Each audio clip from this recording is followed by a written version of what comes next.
Bharatiya Janata party credibility ఇప్పుడు question మీదకి వస్తుంది. మీరు బీసీలకు వ్యతిరేకం, బీసీ ముఖ్యమంత్రి అన్నారు చేయలేకపోయారు, సరే వేరే బీసీలకు రిజర్వేషన్లు అడ్డుకుంటున్నారు. బీసీ కనీసం అధ్యక్షుడు ఉంటే బీసీ అధ్యక్షుడు కావాలి, ఓసీ అధ్యక్షుడు తీసుకొచ్చారు. అది తప్పదు, ఎందుకంటే అధ్యక్షుడు ఒకటే పోస్ట్ కదా, 100 పోస్టులు ఉన్నాయి, మిగతా పోస్ట్ సింబాలిక్ ముఖ్యమంత్రి కూడా ఒక పోస్టే కదా. మీ అపీస్మెంట్ కోసం సింబాలిక్ కోసం రాజకీయాలు చేయం సార్. ఈ దేశ ప్రధాని బీసీ అని మీరే క్యాంపెయిన్ చేస్తారు. తెలంగాణకు వచ్చే మాత్రం సపరేట్ వేరే కమ్యూనిటీ రావద్దు అనేది అయితే మా ఆలోచన లేదు కదా, మీ ఆలోచన లేదు. పార్టీ పోస్ట్ నిర్ణయం అయితే అవుతుందో అది పార్టీ నిబద్ధత మీద అవుతుంది, నాట్ ఆన్ క్యాస్ట్. అంతేగాని పార్టీ పోస్ట్ ఒక నాన్ బీసీకి ఇచ్చిన మాత్రాన how can you say that they are again. అటువంటిప్పుడు రేవంత్ రెడ్డి గారు రిజైన్ చేసి మహేష్ గౌడ్ సీఎం చేయమని చెప్పండి, అది కూడా పెద్ద పోస్ట్. నేను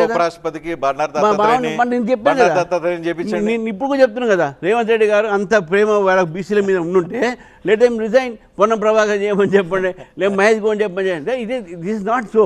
మీరు ప్రెసిడెంట్ అయిన దగ్గర నుంచి అన్ని కాంప్లికేటెడ్ ఇష్యూస్ తగులుతాయి.